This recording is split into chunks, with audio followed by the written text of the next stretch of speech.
Greetings YouTube and Instagram. In this video, I am going to be telling you how you can learn how to master healthy relationships with something I like to call an active sport. So we all know that trust is a really big part of mastering healthy relationships. We know that trust is something that's just not given, it's earned. But we fail to realize building trust is an active sport. And when I say an active sport and I think about sports, I think of actions to get to the progression of a goal. To win the goal or the buckets or the sports language. But the goal of building trust, being an active sport, allows you to ultimately master healthy relationships. So we're going to talk about it. So again, now we know relationships. So now we know that trust is something that's just not given. Trust is something that is earned. But if you're not put in a position to demonstrate your trust, how can you actually know that you're building it? Oftentimes, you'll think that you have so much trust because you're assuming. But if you adopt the belief and you understand that building trust is an active sport, you'll be able to have way better quality relationships and sustainable relationships. So all that we are and all that we do is amazing. But if our relationships are not high quality, our life is not high quality. The people that you're around, the people who have access to you, that are in your world and you're in their world, it's important for the relationship to be high quality. So I pride myself on having very good quality relationships, and a big part of that came from my journey in network marketing. Fresh out of high school, I knew that I wanted to get into sales. I was just an entrepreneur by nature, and I wanted to get into sales. So my very first sales venture as an entrepreneur was in network marketing. Fast forward, so many years later, I've been a part of over 6 different network marketing companies, and that's actually where I found my love to speak and to present. We would do things like house parties, and if you are in network marketing or have been in network marketing, you know. I've been in everything from Mary Kay, from World Ventures, from Total Life Changes, still use the products, by the way. And so, because of being in network marketing for most of my life, I understood the core of my business had a lot to do with me mastering healthy relationships. And a big key to mastering healthy relationships is actually building trust and understanding that building trust is an active sport. So let's talk about it. And if you are watching this and you're like, wow, before we even get into building trust, if your emotional triggers are stunting the growth of your relationships, which means that you won't be able to do 1, 2, or 3 of these things because you have emotional triggers, then feel free to comment down below on this video, control, and I'll send you access to my training that I did on emotional triggers and how to master the cycle of the emotional phases that happen when you are triggered. So if emotional triggers are stunting the growth of your relationships, and you know, if they are. If your emotional triggers are stunting the growth of your relationships, feel free, comment down below, control, and I'll send you access to be able to get my training, emotional triggers. So let's talk about it. Building trust, being an active sport. The moment you meet someone, that's when the game starts. The moment you meet someone. In network marketing, we knew the moment you shook hands with someone, they told you their name and their title, and you exchanged yours as well. That's when the actual game started. So the game starts when you meet someone. So here are 3 ways that you can be able to actively participate in the sport of building trust. Number 1, high-level communication. High-level communication. When I say high-level communication, I'm not talking quantity. I want you to think quality.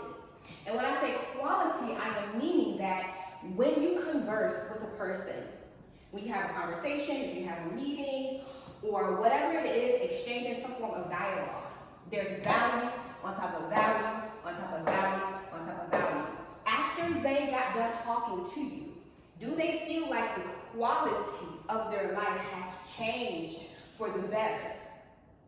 Even if it's just inspiration, motivation, insight, advice, or just the building type of vibe that goes along with talking about dreams, goals, aspirations, high level communication, think quality and not quantity. It doesn't mean texting a person all day. It doesn't mean that you have to talk every day, 24/7, but it does mean you do talk with the person and you do communicate. It's a quality. It adds to the quality of their life, and whatever it is that they're saying is adding to the quality of your life. Think value, value, value.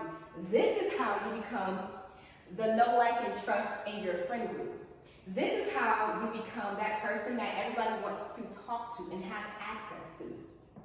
So that's number one. Again, building trust is an active sport, and number one, a great way you can activate inside of the trust, the sport of trust, is by high-level communication. Let's move on to number two. Number two, demonstration. You want your actions to match your words, to match your intentions, to match it all. It's an outfit. It all goes together.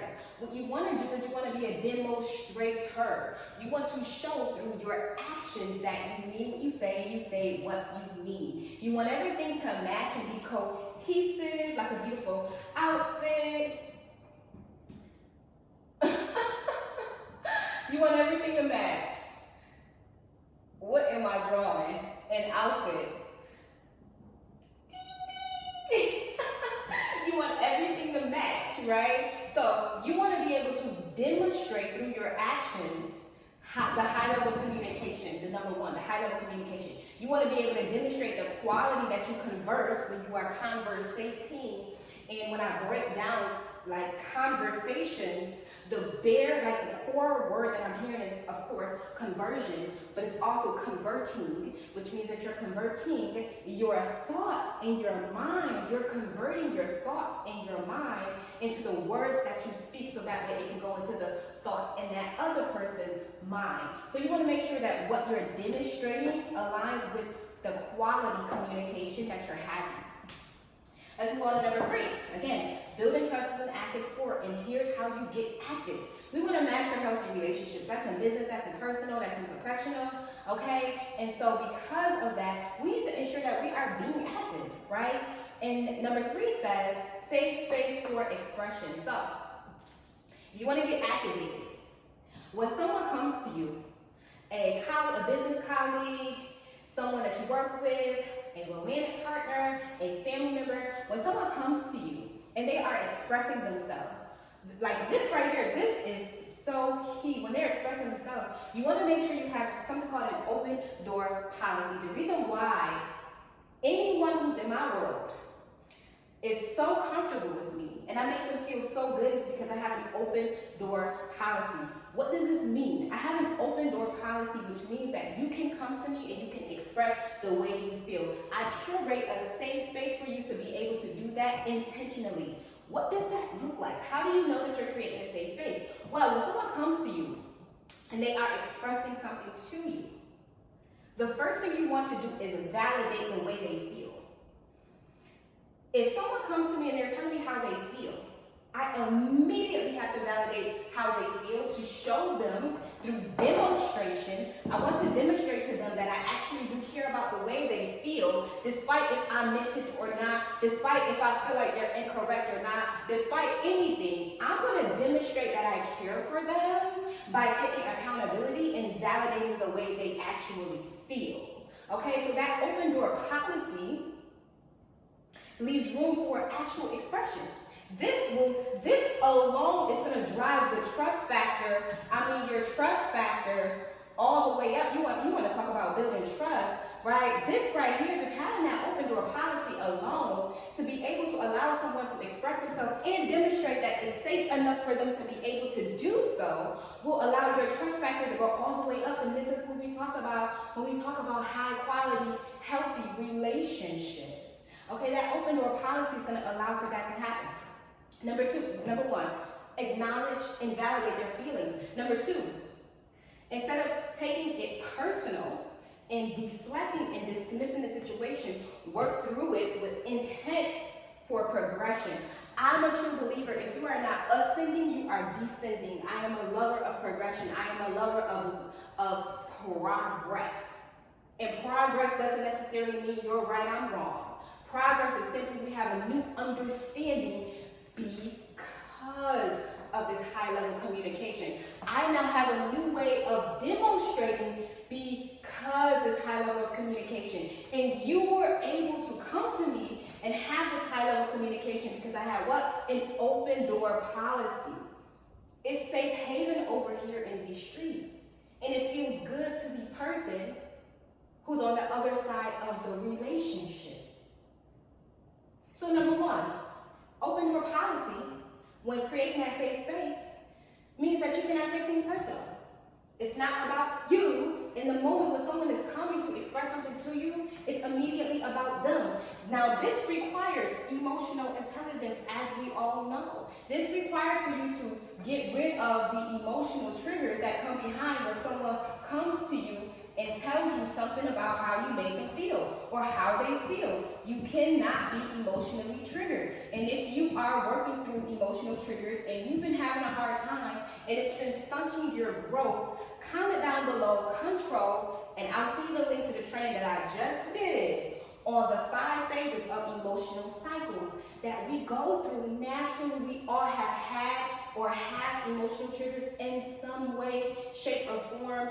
The goal is to not be a victim of the emotional trigger, but to be a victor of the emotional trigger and to leverage and to use that trigger to build your EQ and to build your level of emotional intelligence. Safe space, open door policy, do not take it personal. And here's the thing, when you get this right, when you get number 3 right, and you're in this activated sport of building trust, when you get number 3 right, when you get number 3 right, this person can now be able to do what? Confine in you. Now that you've been able to create an open door policy, you're not taking it personal, you're not dismissing and deflecting what they said as if their feelings don't matter, as if what they said, they're taking it out of hand. You're not dismissing and deflecting, but you're actually acknowledging, you're validating how they feel, because it's about how they feel, because that's why they're coming to you in the first place. You don't have to be right, they don't have to be wrong. It's about validation and progression, because again, if you're not ascending, you are descending. So the progression looks like some new way of communication, some new way of demonstration, or some new way of creating that safe space for expression.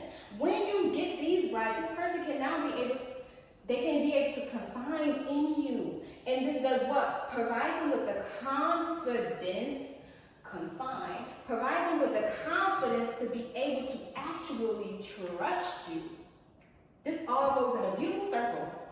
Now here's the thing, I call it a game and an active sport, because you know in golf, well no, golf there's no offense and defense, I'm not sure.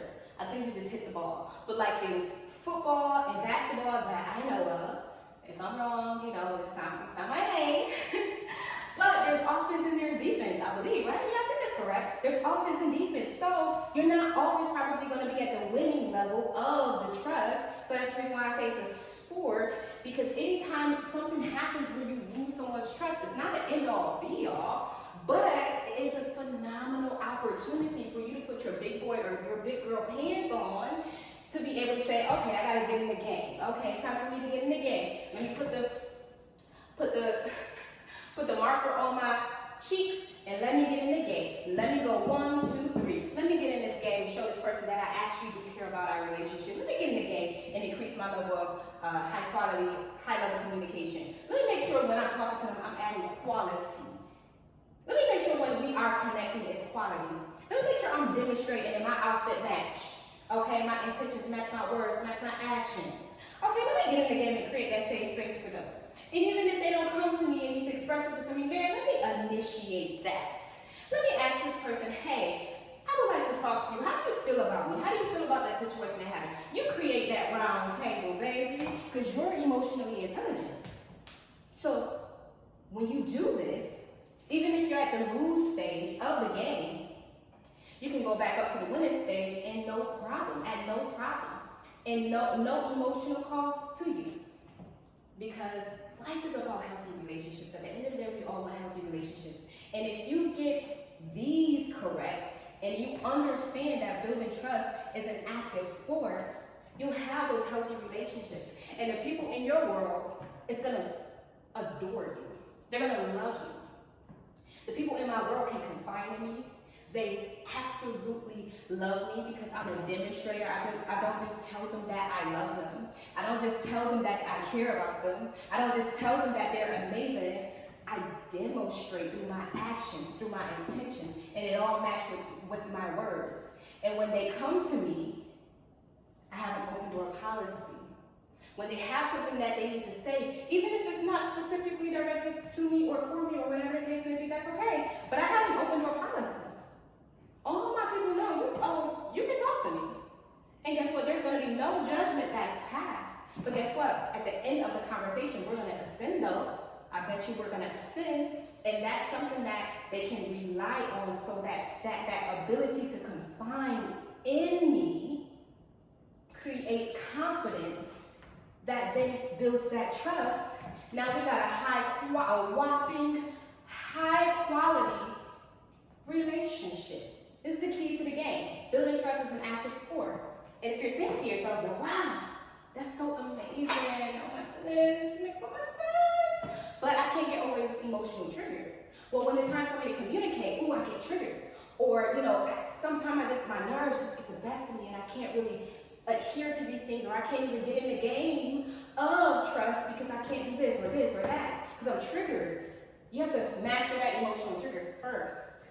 So I have a training that's going to be able to teach you what your emotional triggers are, the phases of those triggers, so that when you come in and you can master those triggers, you can get them off of the sticky, gooey ground that's in your nervous system, right? And you can wash and rinse, and you can allow those emotional triggers to be the very reason why you're emotionally intelligent, right? So, mastering healthy relationships includes building trust. And building trust is an active sport. You want to master healthy relationships? Get active.